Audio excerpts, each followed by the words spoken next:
This is WCGR News. Your campus news starts now. Coming up on WCGR News, we check out the digital marketing and advertising panel presented by the College of Business. We also recap a weekend of CUC sports. And CUC's very own Jeremy Zimmer performs the senior recital in the chapel. Welcome back, I'm Nicole Garza. And I'm Emily Longman. Our first story of the night is presented by the College of Business for their Global Speaker Series, which talked about the impact social media has on advertising.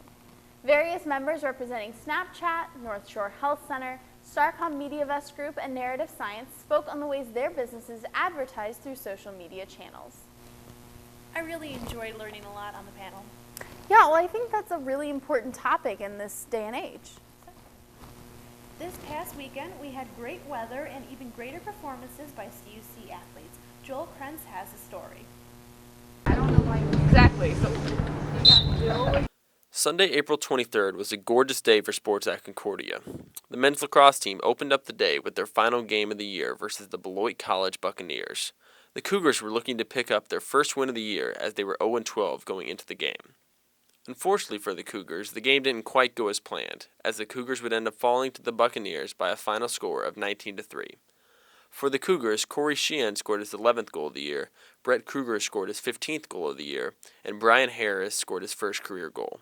In just their second season in school history, the men's lacrosse team would finish winless with a record of 0-13. The Cougar baseball team was looking to clinch the River Forest Rivalry Cup as they had a home doubleheader versus the Stars of Dominican University. Going into the day, the Cougars were 12-2 in conference play and 20-11 overall. The game looked a little shaky at the start, with the Stars opening up the scoring with one run in the first inning, but that didn't faze starting pitcher Adam Schmidt, as he didn't let up another run for the rest of the game. In the meantime, the Cougar offense was rolling as they won by a score of 11-1.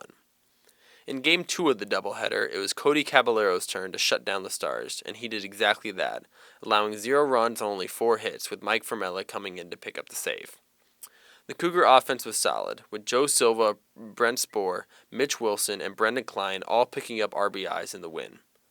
The Cougars got 5 runs on 6 hits off of Dominican starting pitcher Colin Jansen to pick up the 5-0 win and move closer to their 5th straight regular season conference tournament crown.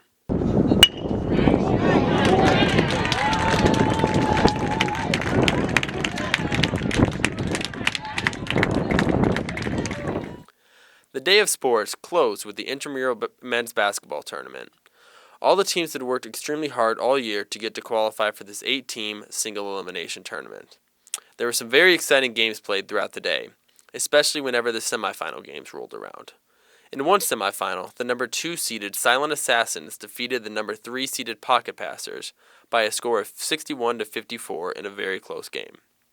The second semifinal pitted the top seeded and undefeated Bonafide Ballers versus the number 4 seeded Savages, and in a hotly contested matchup, the Savages upset the top seeded Bonafide Ballers and won by a score of 54-46. The championship game between the Savages and Silent Assassins was close all the way through, with the game going into overtime after a clutch buzzer-beating block by the Silent Assassins. In overtime, the Savages would go cold as the Silent Assassins won the 2017 Men's Basketball Intramural Championship by a score of 68-59.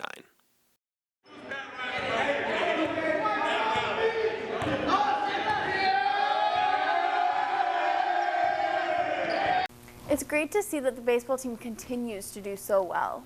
I couldn't agree more. Well, as the end of the semester is coming to a close, senior music majors are completing their final requirements before graduation. Jeremy Zimmer's senior recital was held in the Chapel of Our Lord and showcased some of his recent and older compositional works. Featuring a variety of instrumentalists and a collection of interesting pieces, the recital was an excellent culmination of all his work. I really enjoyed his music. He is such a talented person. So, for the very last time, that wraps up everything here on WCGR News. But before we say our final goodbye, we just want to remind everyone you can follow us on Twitter and Facebook, as well as subscribe on our YouTube channel. From all of us here on WCGR News, have a great night.